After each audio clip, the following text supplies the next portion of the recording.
I think it's a good time to get started, so we don't run too late. It is a pleasure for me to present Matthew Masloff. He got a BS in physics from University of Vermont, and then later on did a PhD at the joint MIT HUI program. But he's currently I think, associate researcher, if that's the right word, at Scripps Institute of Oceanography, so just down the road. Wherever I go these days, I feel like Matt's name pop up everywhere.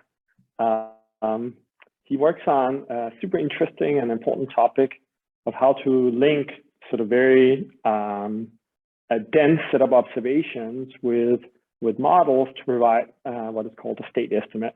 And I'm sure we're gonna hear a lot more about that, and particularly a state estimate of the Southern Ocean, where he's involved with the SOCOM project, which is a big effort to understand the oceanography of the Southern Ocean.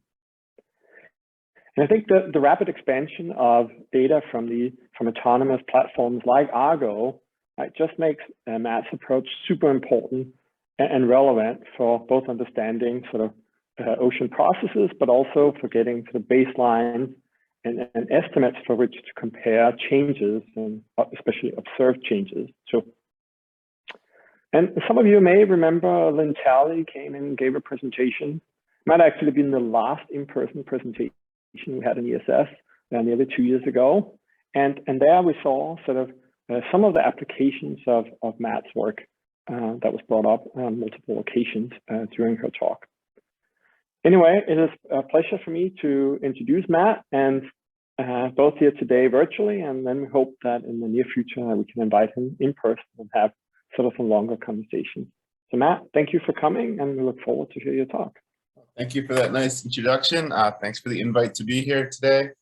I took this as an opportunity to, given that the audience is kind of wide range in Earth systems, to talk in general about the Southern Ocean. And I'm going to focus mostly on the physical oceanography today of the Southern Ocean, and really get into how the ocean, I'm going to talk about the momentum budget and the heat budget and the freshwater budget and the carbon budget of the Southern Ocean, and how it all works together. And this is basically a talk that I haven't given in a few years, and so I'm kind of excited to dig it up. Because it really is kind of fundamental to what I did for my PhD and after as well. Lately, I've been doing a lot of other things, and but I'm not really going to go into that much today. So what I'm going to talk about is the Southern Ocean energetics and Southern Ocean budgets. And I'll start off with a very brief introduction of the tool, and that is the a state estimate. And I'm not going to talk much about it, but I do want to mention the difference between kind of what a state estimate is and why we're doing what we're doing. I think many people are familiar with reanalyses, whether there's ERA interim or ERA 5 or NCEP or NCAR or JRA. There's lots of reanalysis where the software is the same. It's the same as doing weather forecasting, but there's data coming in all the time. And here we're talking about ocean data. It's coming in all the time, and you can run your model and you can adjust it towards the data at some interval. And for many methods, many applications, you just want to bring it to the data, and you want it to control the solution as much as possible. And that's what reanalyses are. They're built off weather forecasting systems. And what happens is when the data comes in, there's some assimilation interval. Maybe it's a day, maybe it's 8 days. You're going to adjust the solution towards the data. Well, that gives you a solution that looks very nice, right? You have a lot of control of the solution. You can fit the mesoscale features, the eddies, but you are breaking the dynamical budgets all the time.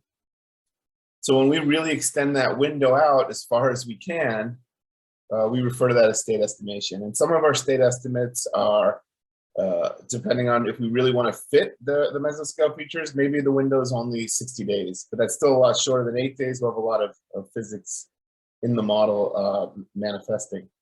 for this Southern Ocean application, we really went extreme and said, we're gonna lose some control of the solution. We're not gonna fit all the eddies at the right time, the right place. But we want to adjust the solution over, we did 3-year windows, and do the best we can. So get the background state as close as we can. We're not gonna look as good as every, as if we adjusted every, say, 1 month. But we're going to have a solution with closed dynamical budgets. And the reason why we did that is because if you go and take, I'll give you one example here. If you go and take these, there's a lot on this page, but let's just look at this one where my cursor is right here. This is the, oh, I'm sorry, where my cursor is here. This is the ORS4. This is the ECMWF's ocean reanalysis product. They're now on ORA S5, but the ORA S4. And the blue shows the diagnosed heat flux, the heat coming out of the ocean. And the green shows the total ocean heat gain. And then the orange is what was done through the adjustments. And so there's more heat gain in the ocean. There's basically way more heat going out of the ocean than than the change in the ocean heat content. So it's hard to do attributions when something like that happens. And just for more perspective, here's their ERA interim, their atmospheric reanalysis and the heat gain, and that's inconsistent with the ocean heat content change as well. So there are these balances between conserved budgets and controllability of the solution. And for this Southern Ocean application, we really want to understand the budgets, and that's because the Southern Ocean budgets were not well understood. To argue they're still not well understood. And so what I'm going to focus on today is what those budgets are. I'll just mention that this is the ECHO, you may have heard of it, ECHO software. The main ECHO project right now is at JPL, although it started at Scripps. And like I said, we do regional state estimates. So we have California current ones, we have tropical Pacific ones, Northwest Pacifics, and Gulf of Mexico. But today I'll talk about the Southern Ocean state. Okay, so that's the tool, that's the methods, and the one I'm mostly analyzing today is this 2005-2010, which is available at saucy.ucsd.edu if anyone wants the solution and all the budgets are on there. And if anyone has any questions, please interrupt, or I'll try to monitor the chat. You can raise your hand or anything. But I want to move on and talk about what we find when we do these state estimates. So this is a 6-year run. Like I said, it's 2 3-year simulation windows, and this is the horizontal circulation that we derive. So this is as consistent with all the Argo observations and satellite observations as possible, with the caveat that because it's a 3-year window, we've lost a lot of controllability, and so there is some significant differences as well. Okay, so I'm not sure how familiar everyone is, but the main feature of the Southern Ocean is this incredibly strong Anti-Circumpolar current system that runs from west to east around Antarctica. So here's Antarctica down here, here's South America, Australia, Africa. Here's the Gulf current. So these are the subtropical gyres, Gulf current. The Indian is very energetic.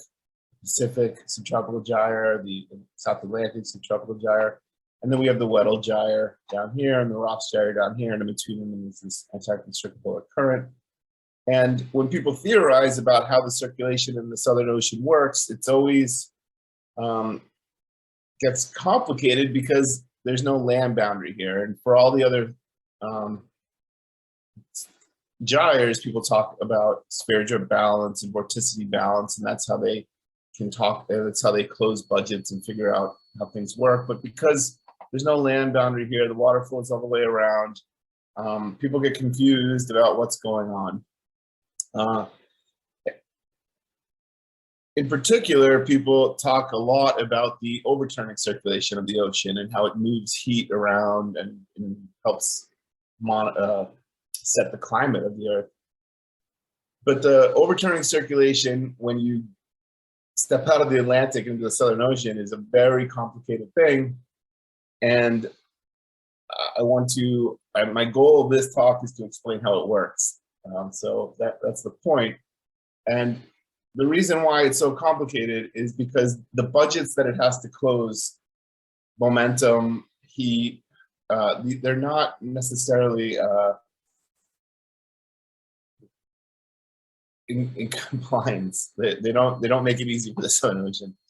Okay, so people love to, and this is really the viewpoint from the 90s, early 2000s. People wanted to talk about the Southern Ocean in a zonally integrated way. They take this solution, this is how the horizontal circulation looks, but zonally integrate all the way across and look at how the overturning looks. And this is the picture you get where you have so this is an overturning stream function. You have incoming water from the subtropics coming in, and there's a split where some is deep water coming back out, some rises up to the surface and comes back out here. Well, there's a couple issues with this. The first issue is that if you talk to atmospheric scientists or climate scientists, the mindset, the mentality is that the ocean is bringing heat from the tropics to the Antarctic continent. And so that's what you're seeing here is the heat transport. And most of the total heat transport, most of the balance is held by the atmosphere. The ocean plays a role, and it does bring heat from the tropics to Antarctica. Now, if you look at this picture, like I said, and this is the schematic from Kevin Spear et al. 2000, you see the surface waters are going equatorward. And this immediately raises the question, well, how can the surface waters go equatorward and the heat go poleward? The other problem with this is if you took we do have the coldest waters around Antarctica. If you just took all those cold waters and pushed them equatorward, you would overturn all the isopycnals, all the density surfaces. The ocean would be completely unstable, and you would see convective cells that went extremely deep. You have to say, well, how is this? This picture that you see here, the fact that water is all going equatorward, that's because the wind's pushing it. That's the momentum budget. But how are we satisfying the heat budget? I guess if anyone wants to just yell answers out too, that's welcome as well. Okay, so we have this question. And the first thing to note, the other thing, when you first look at this picture, is that it looks like water is coming up from 4,000 meters all the way to the surface, all at 60 south. And that would be quite something if that was happening. And in fact, it's not happening.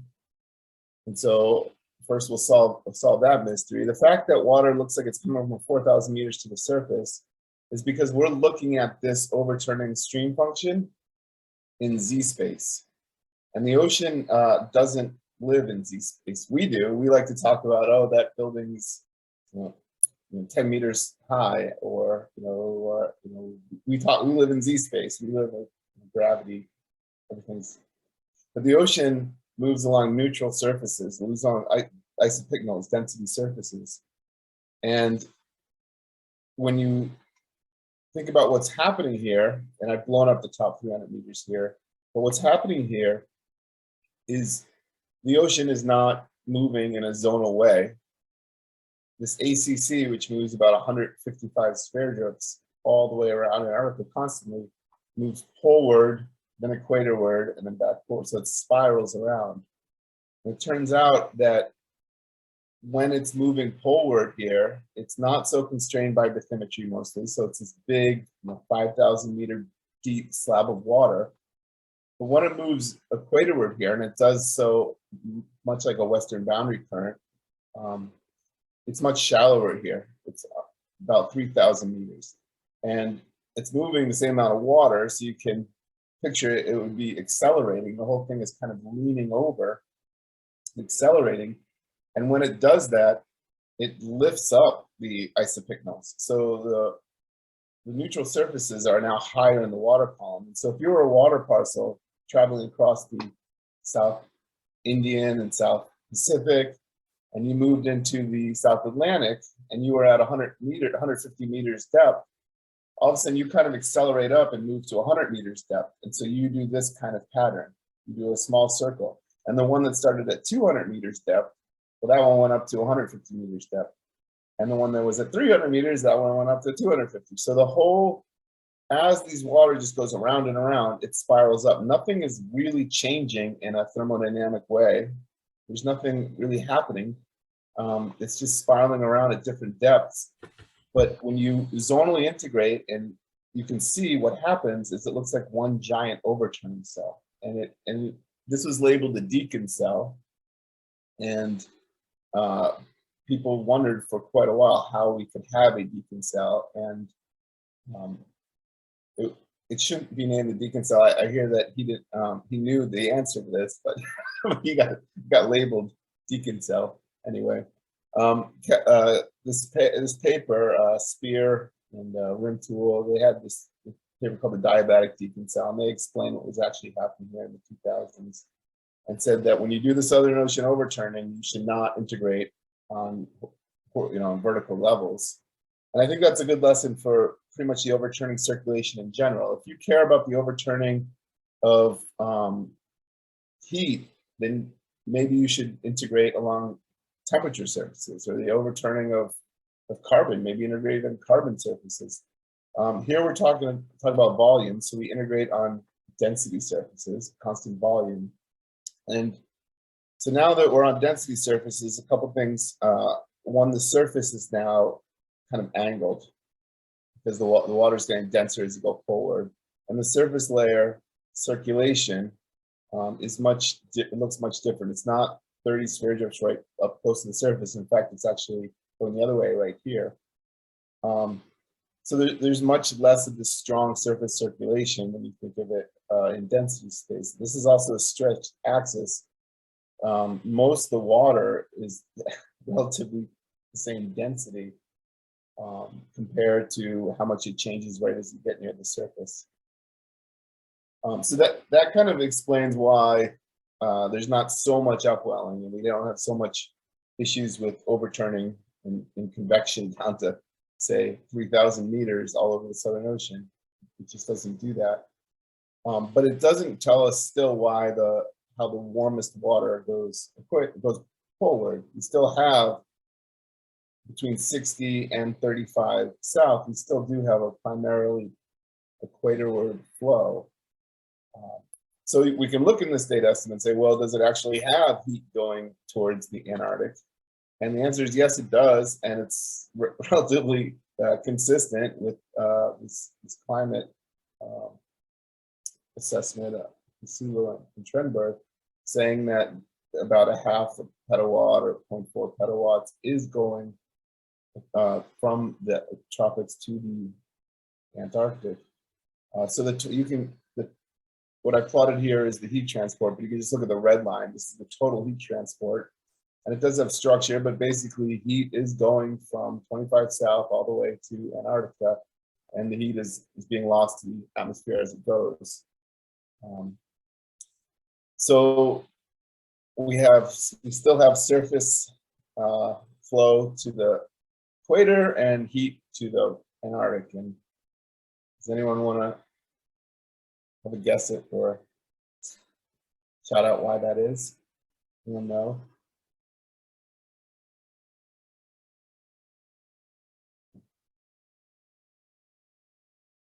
Well, part of the answer is the freshwater transport.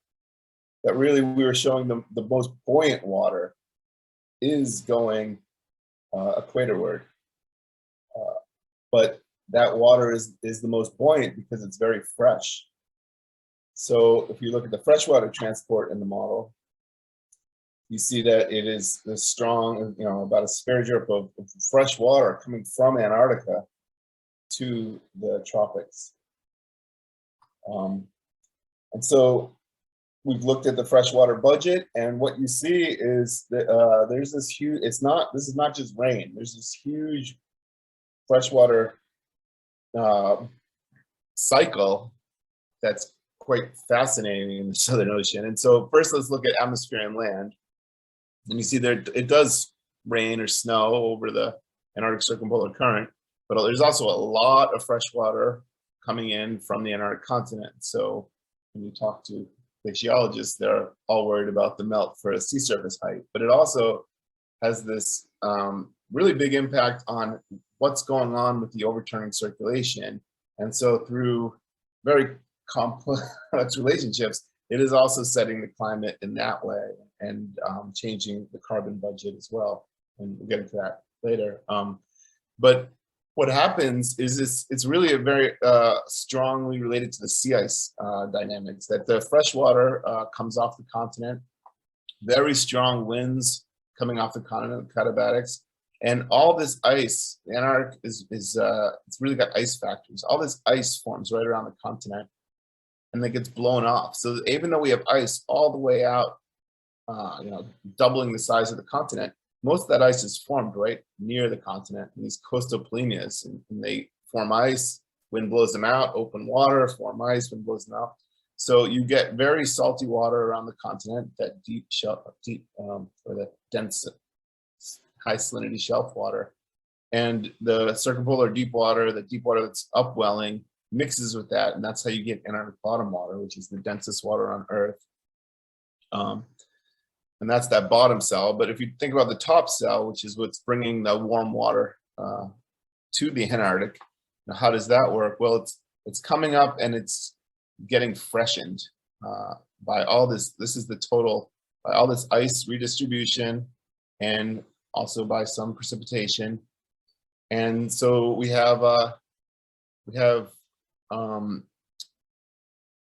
have equatorward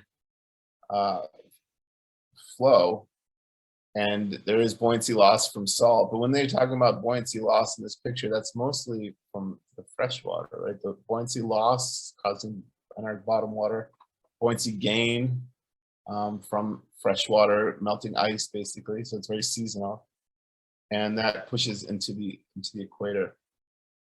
So that because it's gaining buoyancy as this water comes up and goes equatorward, it's not overturning all the isopycnals, and it's closing both the momentum budget and the buoyancy budget, thanks to the fresh water. So to pause for a minute and talk about what we've talked about so far, hopefully learned so far, is there is very strong Ekman transport. There's incredibly strong winds, and we have 30 sphere drops of water, which is as strong as the mean transport of many western boundary currents. Huge amounts of surface water being blown essentially towards the equator, and that's carrying fresh cold water towards the equator and achieving the stability.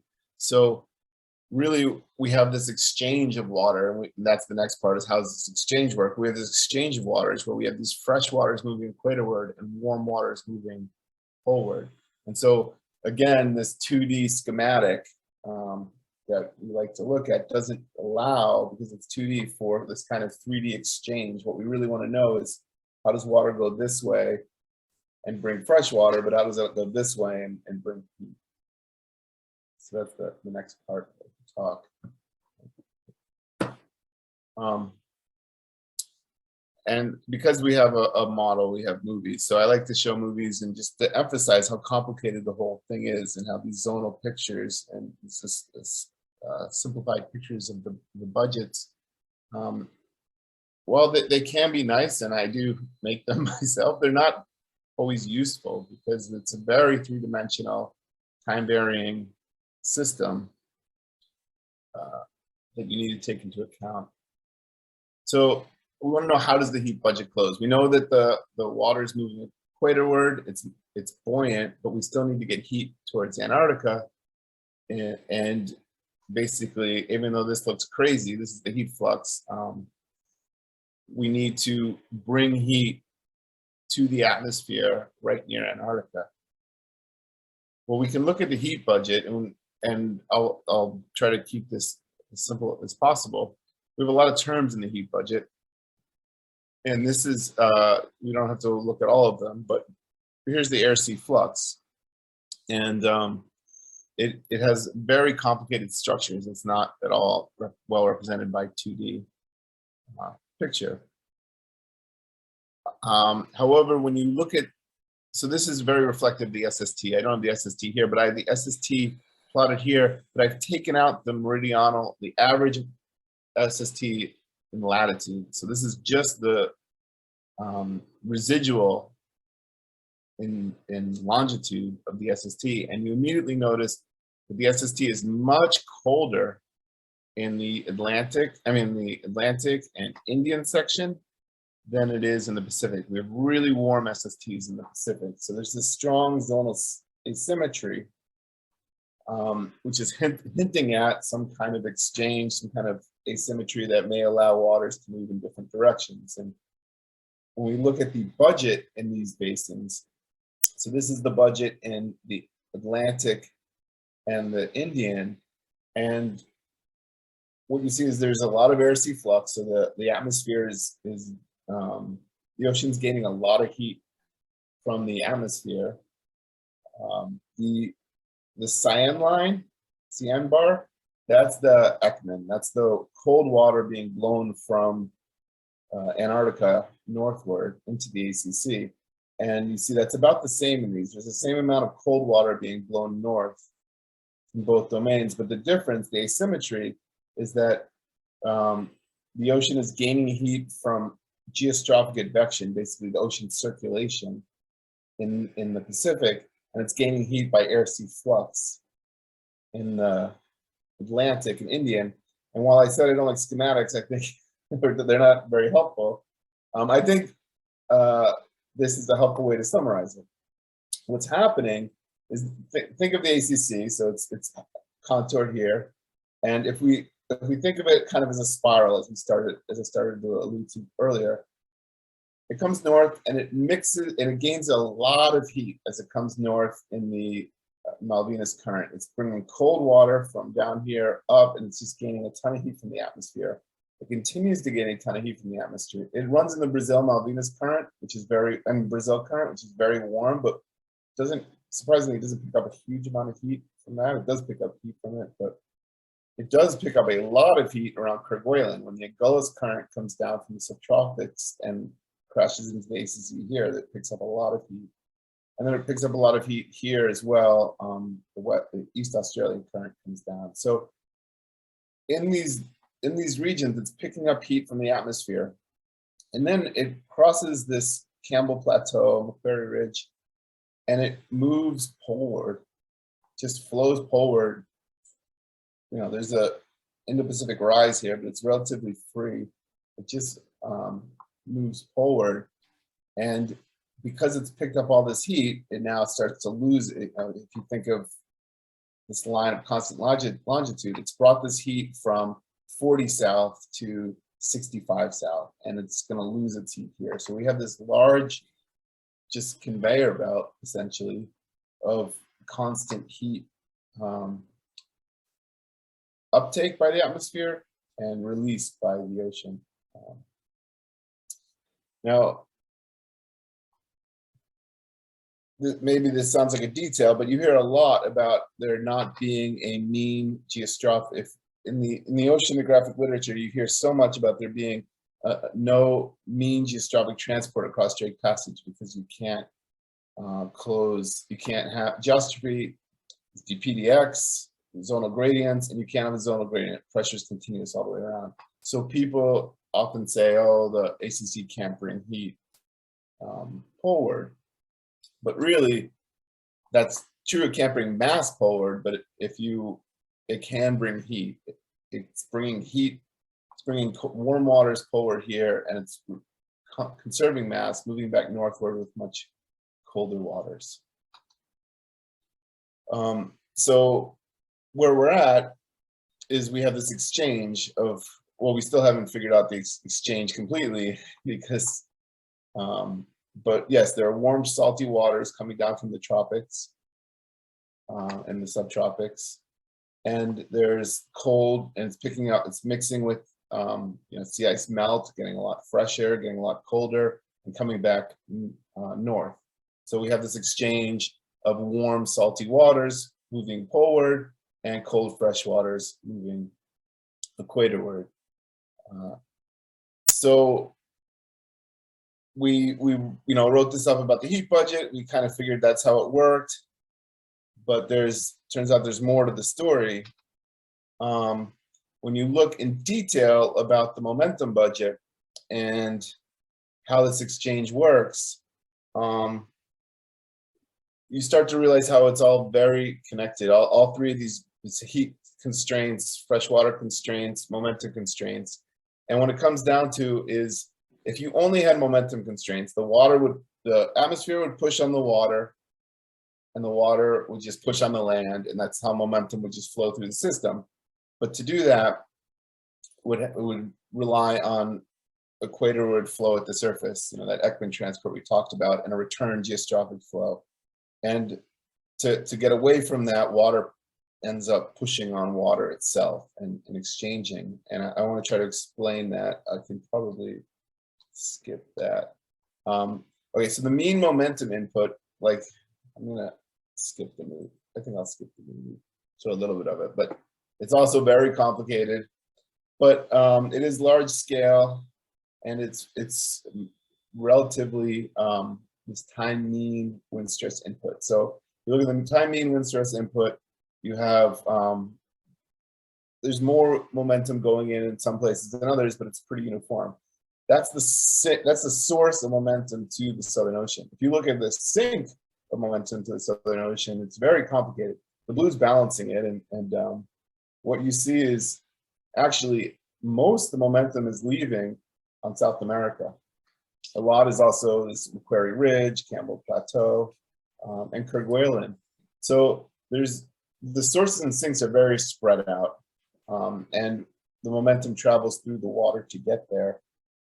But when it does that, this is how Jess Macy diagnosed it. Basically, when you want to look at these sources of sinks, you look at the pressure on the east side and the west side, and you can see that this is called bottom form drag. So bottom form drag is across land, and that's the sink of momentum. It actually affects the rotation of the Earth, because if you're storing momentum or not, the ocean is such a large mass that it can change the rotation a bit. But what's important to note here is that you just have this pressure difference across land, and you're basically putting momentum from the water into the land. But you can also do this, you can think of the same picture where this is not land, this black, but a different water mass, different density class, say. So that one body of water is putting its momentum into another body of water by having a strong pressure gradient against it. And that's known as interfacial form stress. So if we look at a specific density class, so this is 28.2, this would pretty much be considered, everything below it would be considered Antarctic bottom water. You can, if someone has a comment, please interrupt me. You can see Antarctic bottom water is putting a lot of momentum into the land, but there's also places where it's got,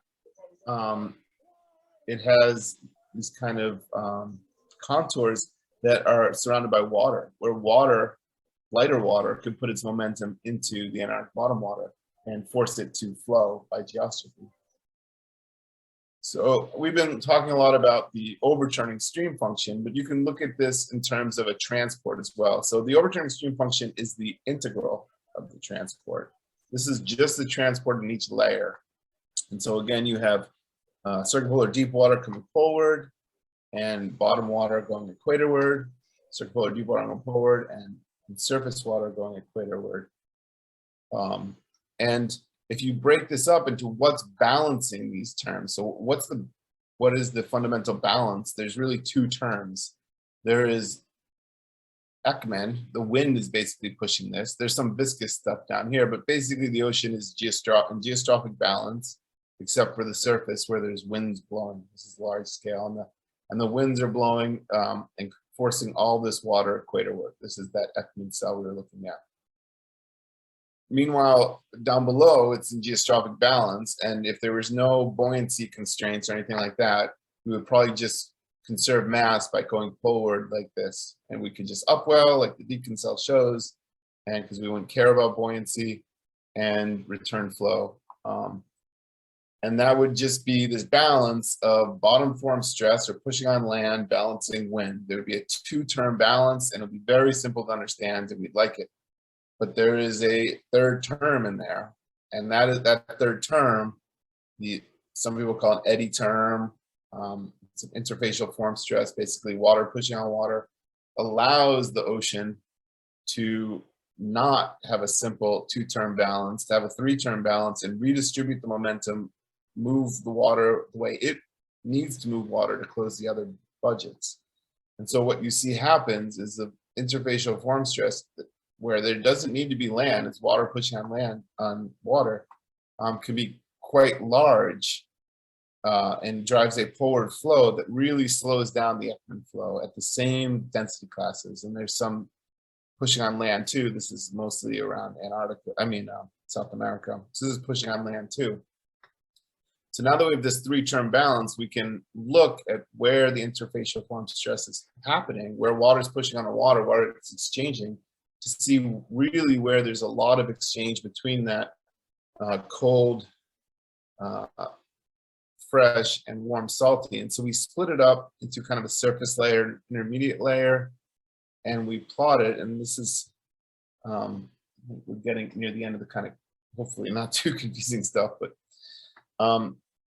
this is kind of the take-home message, is that even though it seems like there's just this big conveyor belt that's driving, that's bringing waters around Antarctica, and that does have a huge role in the heat budget, what's really important for closing these these buoyancy budgets is exchange over right at certain topographic hotspots. And so what you see is, right, we have this large amount of light water pushing and moving, so blue means move polar, large amount of light water moving poleward.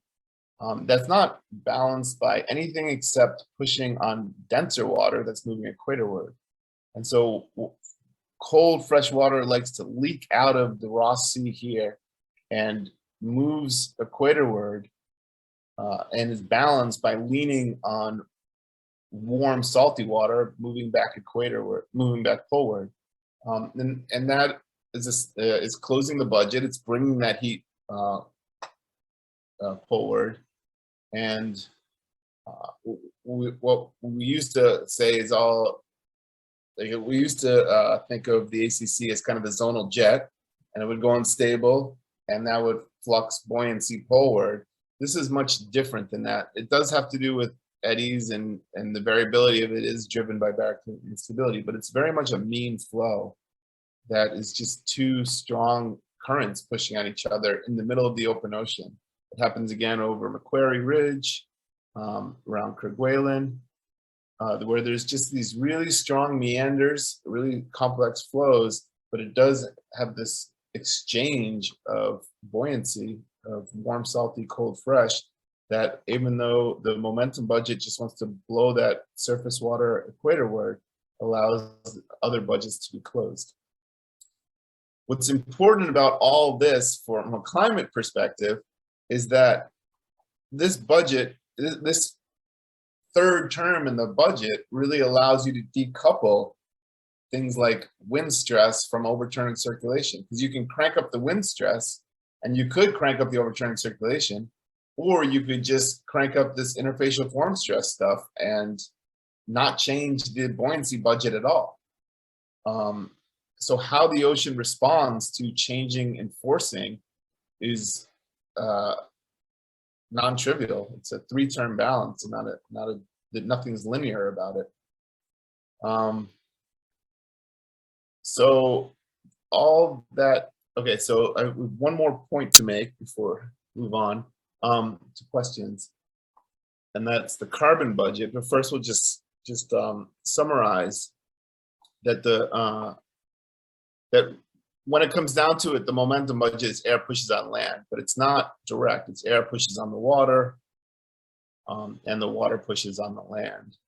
And in between that, the water can push on water and completely change the overturning circulation and the strength of it. And so when people theorize about how the overturning circulation is set, there's no direct. I wish there was an elegant equation for how strong the ACC is. I wish there's an elegant equation for how strong the overturning circulation in the Southern Ocean is, but there's no direct relationship. It's got this Eddy term in between.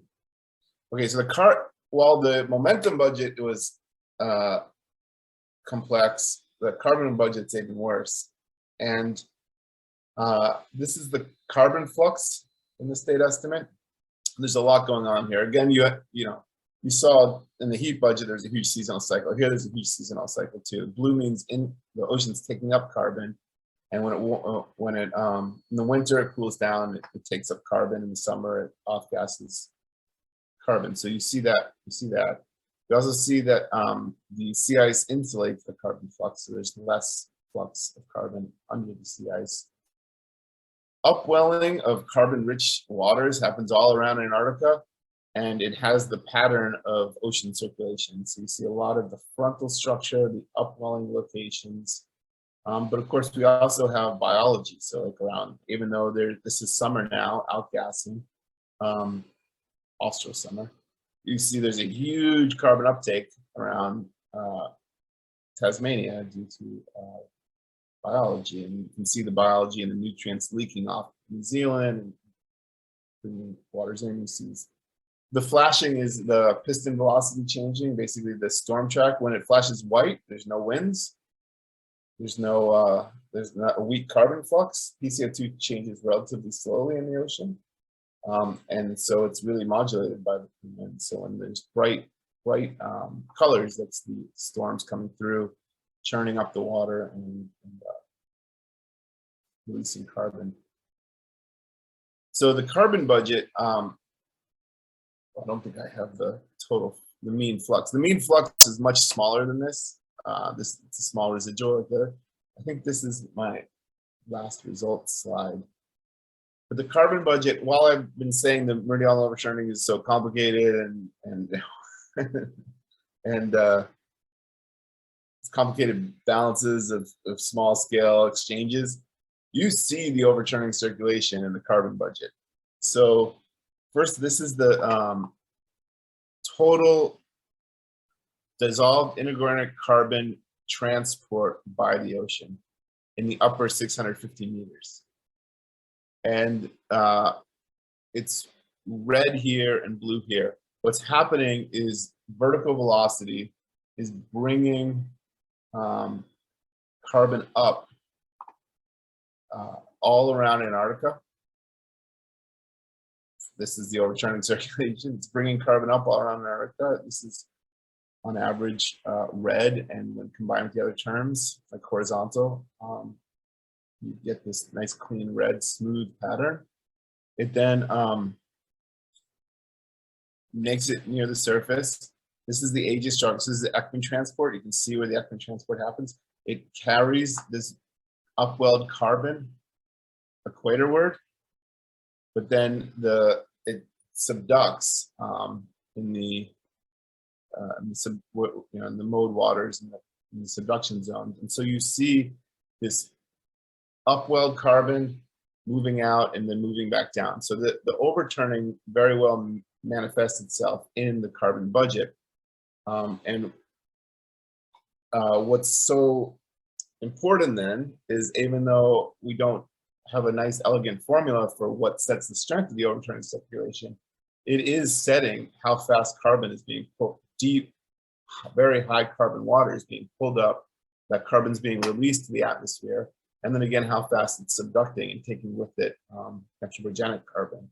So we do need to understand the overturning, and from a carbon point of view, it does look much more like a 2D budget, but we're still working on understanding the carbon budget more. So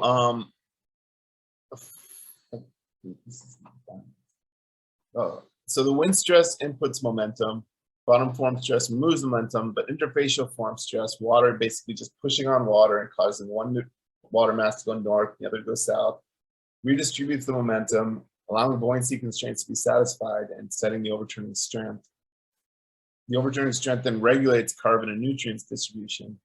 And buoyancy constraints and carbon fluxes are both very sensitive to sea ice cover. I didn't go into that much, but you can kind of see it from the movie that both the wind stress, heat exchange, carbon exchange is all, there's some very strong gradients between the atmosphere and ocean in the austral winter, and that's insulated by sea ice.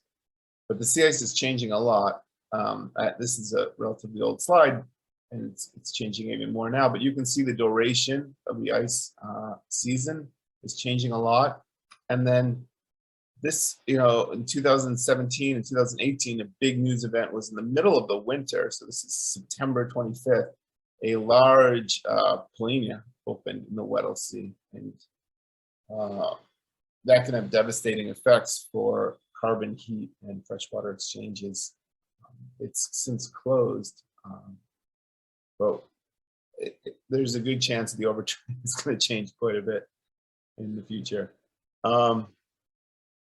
And I'll stop there and take questions. Thank you.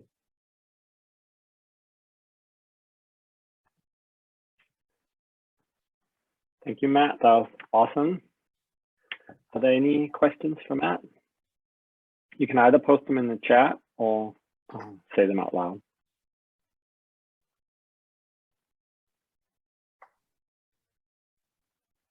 Ask a question? Go ahead.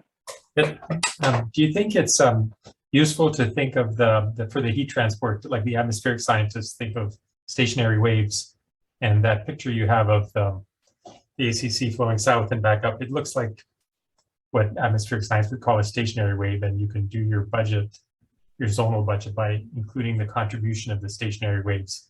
Is that something you thought about, or is that useful? Or it is, and that's, we have done. You're right. It's stationary waves. When I was doing my PhD, everyone talked about the transient eddies bringing the heat forward, and that was the answer to the problem. And then we realized since then that it's much more the stationary waves. I think the big question's still out, and I kind of had I didn't answer it, but I kind of maybe made an opinion about it, is whether those stationary waves are the full AC, what are the length scale that we should call these stationary eddies, these stationary waves? Is it the full ACC conveyor belt, or is it these, I guess you can see it in here better. So we have this full ACC bringing water from 60 south to 45 south, back to 60 south. Is that the main mechanism of bringing heat, versus every time you have one of these little stationary waves where you're only going 1 degree of latitude, but you're taking water that was experiencing relatively cold atmospheric conditions, and you're moving it 1 degree north and back south. So you have all these little wiggles. And if we could, and I don't think anyone's done this yet, if we could separate the, basically bandpass the stationary waves and say, well, what is the most important thing for getting the heat? There is the transients, and that's important too, but the fact that you're constantly bringing up parcel of cold water equatorward, back poleward, equatorward, back poleward, and it's going to lose a little bit of heat each time. Is that the most important thing? Or for this net transport, almost like the Deacon cell where it all adds up because all these little wiggles, or is it this big thing? But yes, it's very much the same. It's stationary waves.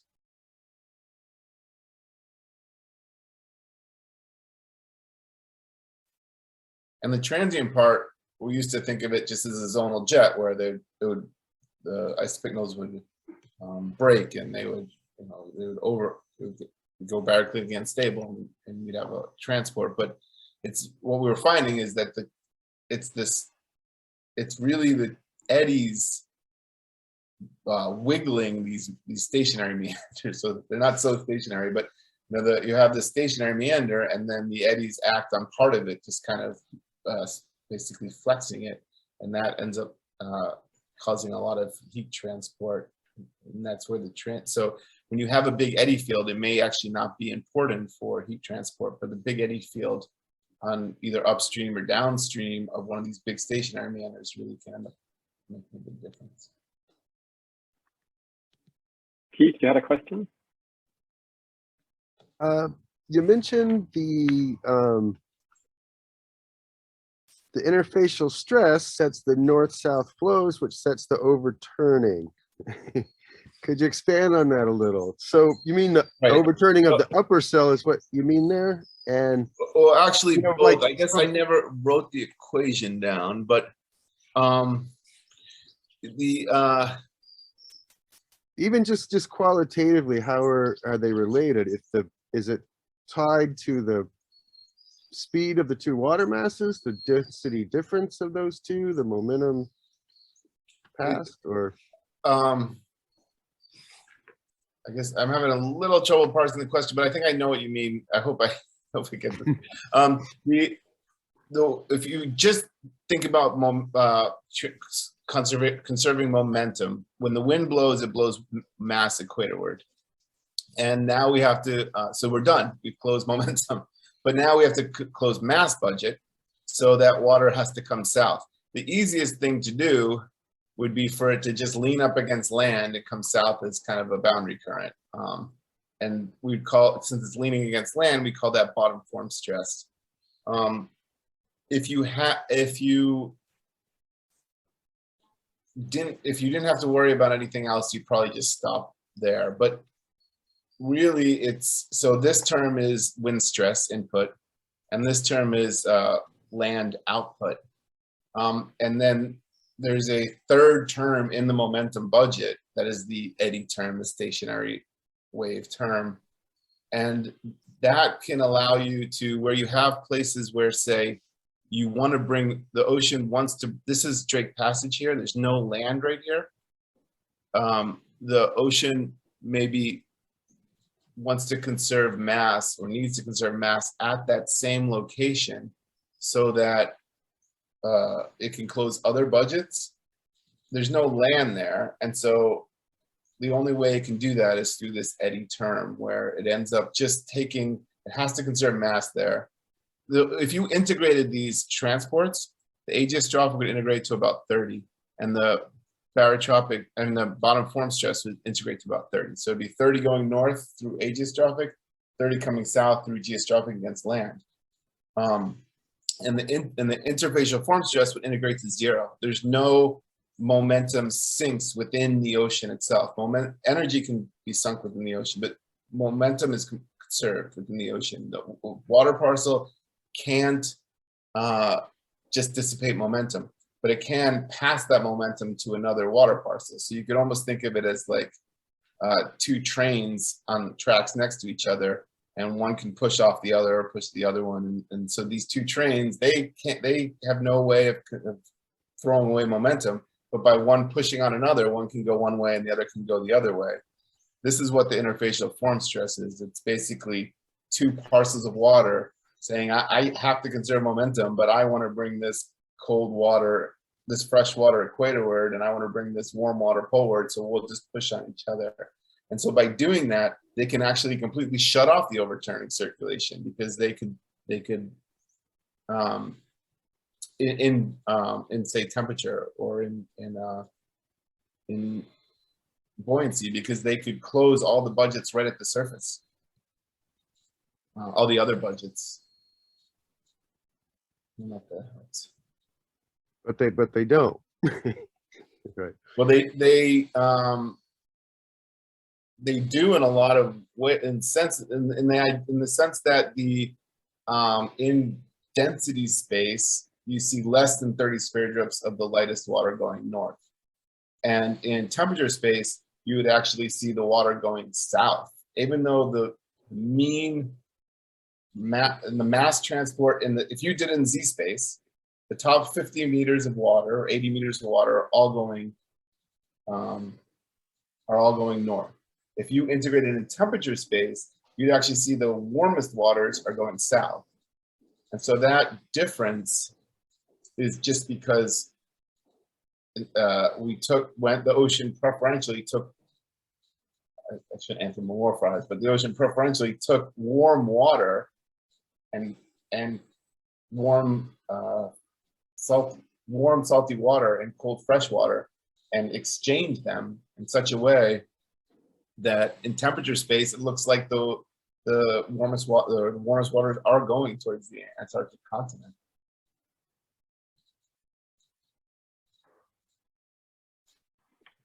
Jim, you had a question? Sure. A really interesting talk. My question is about future changes in circulation. I guess with climate warming, we expect more water vapor transport in the atmosphere to Antarctica, potentially a greater freshwater flux. What's your sense of, in terms of changing future circulation and the importance of like changing freshwater inputs, potentially an acceleration of freshening from Antarctica versus versus changes like in the wind stress or like, changes in the westerlies position? Yeah, I'll have to think about that a bit, but yes, so you'd expect if you're adding more fresh water, that if you just have the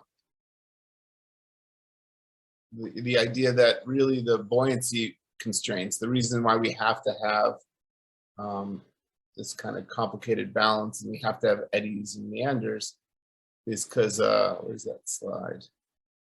This,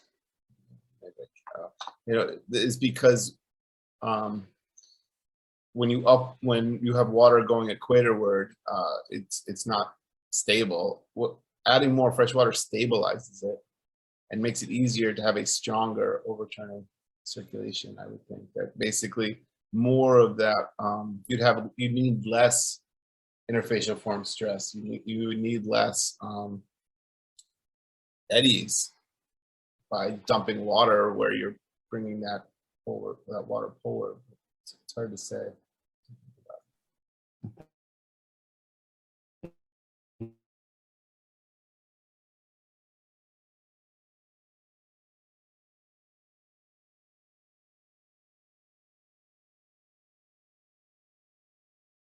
Thank you.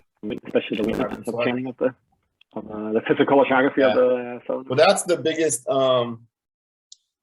the biggest conversation of the SOCOM project right now is that the SOCOM project put biogeochemical Argo floats in the Southern Ocean, and for the first time, we really have extensive measurements of pH in the Southern Ocean in the winter. And when you, if you just infer carbon flux, well, you infer PCO2 and then infer carbon flux from these floats, it shows a lot more carbon coming out of the ocean than we previously had thought. And so either we underestimate the uncertainty in the budgets, or we're missing a sink somewhere, or there's something wrong with the fleet of SOCOM floats. But this is a really active area of research, is what's going on, because it looks like the ocean is putting a lot more carbon into the atmosphere than we had previously thought. If you ask me, I think it's just, it's all within the uncertainty. But a lot of people totally disagree with that and say that we need to understand what's going on, because that's too much carbon. We don't think that's within the uncertainty. So that's a whole nother that's a whole nother talk. Well, that's obviously a big question in our mind here. But so we'll have to invite you again, right? Anyway, I don't know if I'll be answered that anytime soon, but I mean, there's this new paper out. I think maybe Matt Long or Britt Stevens is the lead author, saying from atmospheric observations, there's a discrepancy. It looks like there's too much carbon is inferred from the floats, and so I think that's either the floats have an offset, or the inferences from them an offset, or it's, I mean, I do mapping kind of for a living, and so I think it's probably just all the uncertainty because people are extrapolating more than they probably should, but but I've been wrong many times, so let's see where it goes. I will, one last thing, I noted, I just kind of off cuff said that maybe more fresh water make a stronger MOC, and that's kind of interesting because on the North Atlantic, people say the opposite, but the Southern Ocean is very different than the North Atlantic, and it's not so much about convective instability, because you do have there's so much wind power going into the Southern Ocean that actually adding fresh water kind of makes it easier for the winds to pull up dense water, lightens it right away. And so it's kind of interesting. I hadn't thought of it. Francois, you're next in line. Okay, yeah, well, it's a bit of a self-serving question, but you pointed out that you can see the traditional picture of the overturning by looking at the carbon fluxes. And so would it be correct to say that the biogeochemical tracers have are particularly good for informing us about the mean state of the circulation, like the long-term averages? Is that a fair statement? Yep, totally. I noticed there's a comment about it could also be uncertain the gas exchange parameterization, and I totally agree that that could be the issue too. I have done runs where I changed the gas exchange parameterization, and it was kind of surprisingly not as big an effect as I thought, but it's so uncertain, and maybe I didn't change it enough. Regarding your comment about the fact that the biogeochemical tracers show these features, when they have so much stronger vertical gradients in the biogeochemical properties that I think we can learn so much about the physics of the ocean from them. As soon as I started doing biogeochemical assimilation, I first started in California, and we had a state estimate there that I thought was just I was so proud of. Oh, it looks so much like the observations. And then we added, and that's partly because there was a lot of observations. It was, a place where you can do well. And so I thought this is a great state estimate. And then we add biogeochemistry, and off of San Francisco, there was crazy oxygen. And I realized we had this unphysical upwelling location. And it didn't show, the TNS it wasn't a big deal for temperature and salinity, but oxygen showed it. And I've really come to the hand wavy argument that the Argo floats, the satellites, the physical measurements, they really constrain the horizontal circulation really well. And if you only care about the horizontal circulation, then we don't really need biogeochemical measurements. But if you care about the vertical transport, throwing in things like oxygen or nutrients or carbon measurements really show you your model errors in the vertical circulation. And that projects not just on biogeochemistry, but obviously air-sea exchange of things like heat, because it is affecting the upper ocean heat content. So I really, I'm not a fan of how much it slows the models down, but I'm a huge fan with how well it shows you errors in your vertical transport. So I do appreciate the biogeochemical measurements for that. I have a question from one of the junior people. Isabella, do you want to say your question? Sorry, not Villicona, another Isabella. I don't know if she's still on. Yes, okay. I can give my question now. Yeah. That was a great talk, by the way, Matt. I really appreciate all this information and the way you broke it down. I guess you may have already read the question, but it's more a question of how the interfacial stresses are acting, whether they're acting in the horizontal along these fronts that are in the Southern Ocean, and what role the eddies are playing in that interfacial stress. Right, so they do act in the horizontal along fronts, and you see their importance in the vertical because when you project that into isopignals, even though the two water masses are at the same horizontal level, we like to think of the denser water as deeper. And the denser water often does become deeper. So as you come around a bathymetric feature, you might have a dense water mass that is raised up in the water column, pushing on a lighter water mass right next to each other, picking up, exchanging momentum, and then dropping back down in the vertical. And in this way, that's how we actually, if you look in Drake Passage, where there's no bottom form stress, the interfacial form stress is picking up momentum from the wind, and it's releasing it all the way down in the densest of waters. So it works in the horizontal, but because the isopycnals move so much, and that was another thing that really kind of shocked me about when we really started looking at isopycnals in the ocean. This is Antarctic bottom water. This is just a snapshot, but you see Antarctic bottom water in this snapshot up to 1,300 meters. So this isopycnal is changing its depth a huge amount. And if you look at the surface density, you will see almost every density class outcrops at some point. Almost every density class runs into the surface at some point. It's very much not a layered ocean in that sense. So it acts horizontally along fronts, but it has a huge manifestation in the vertical in terms of water masses.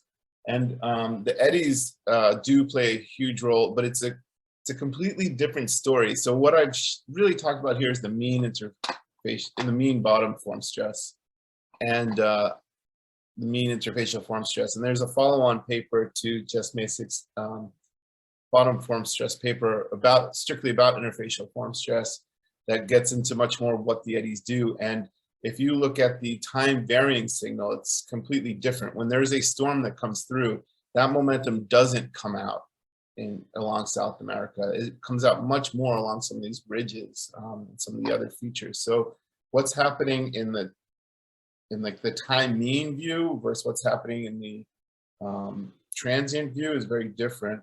And the eddies are playing a big role in that transient. However, it's really hard to, again, draw strict relationships because the eddies don't correlate, and the eddy interform stress doesn't correlate with the winds because there's so much intrinsic variability. So even though you have a storm and the momentum comes in, it'll do things like form barotropic waves that'll run into land. But when there's increase in winds and then you get an increase in eddies, there's no strict lag lead. It's not clean because there's intrinsic variability. So it's hard to tease out the relationships, but they're there. Awesome. Thank you so much for your response. Yeah, and I'm happy to talk more about any of this stuff. I mean, like I said, this was kind of my PhD, and so that was, I don't know how many years ago, but I love this stuff, so happy to talk more about it. I think Adam had learning about it. to leave, so he asked me to be the host. Is there any other questions? I had one last one. My battery's about to die. I'll try to get it out. I thought it was really cool in your movie of the air-sea flux to see those fluxes, the air-sea fluxes even through the winter sea ice, where presumably there was some divergence in the ice and the surface, sometimes in paleo papers and often in box model world, people will want to seal off the Southern Ocean, not allow air-sea exchange of, say, CO2 to ventilate the deep ocean and the Southern Ocean. Do you see any way that could actually happen in the real ocean? Well, the ice typically is pretty slushy down there, so there is a lot of leads. We have looked at, I don't know anything about how we should be parameterizing. I can tell you how we are, but we have looked at the Argo floats that go under the ice, and some of them, you just see the oxygen changing all year, just as you would expect from mineralization, clearly no air-sea exchange. So in some of the floats, it looks like the atmosphere is sealed off all winter. But there are other floats where you don't see that, and you do see times when there must have been an air-sea interaction in the middle of the winter. So I think looking at oxygen in the, we've been releasing floats down there now for, the oxygen ones first went in 2008, but not under ice. I guess the under ice ones maybe since 2014. So we're building up quite a time series of under ice oxygen floats, and I think they go all the way up to 20 meters before they turn around. So I think you could get a good idea of how often you have it. In the model, the ice typically doesn't 100%. I mean, here you can see in this snapshot, it's 100% closed here, but typically we have like 80%, 90% ice cover out there. There's holes, and so the PCO2 is typically very high under the ice, and so if we say it's 90%, if we say it's 10% blocked, 90% blocked, 10% open, you still get some significant fluxes, as you can tell. If a Pliny opened up, that would be a really big deal. But also there's the summer meltback, right? And even maybe I'm outdated on this, but even in glacial times, isn't there still evidence for pretty strong meltback of the sea ice in the summer? Oh yeah, the ice goes all the way back in the summer, but it leaves a fresh layer usually that helps insulate. The carbon's still there, but it's incredibly diluted by all that fresh water you just dumped into it. So, you think it wouldn't get out? I think it would get out in the summer. I guess. I think it's definitely a possibility. I'm not gonna bet that it doesn't. I can show you the Weddell. I think I have the Weddell budget. Oh yeah, here it is. And that Polina that just opened up, it had opened up like in the 1970s also. Yes, right? and it was even bigger back then.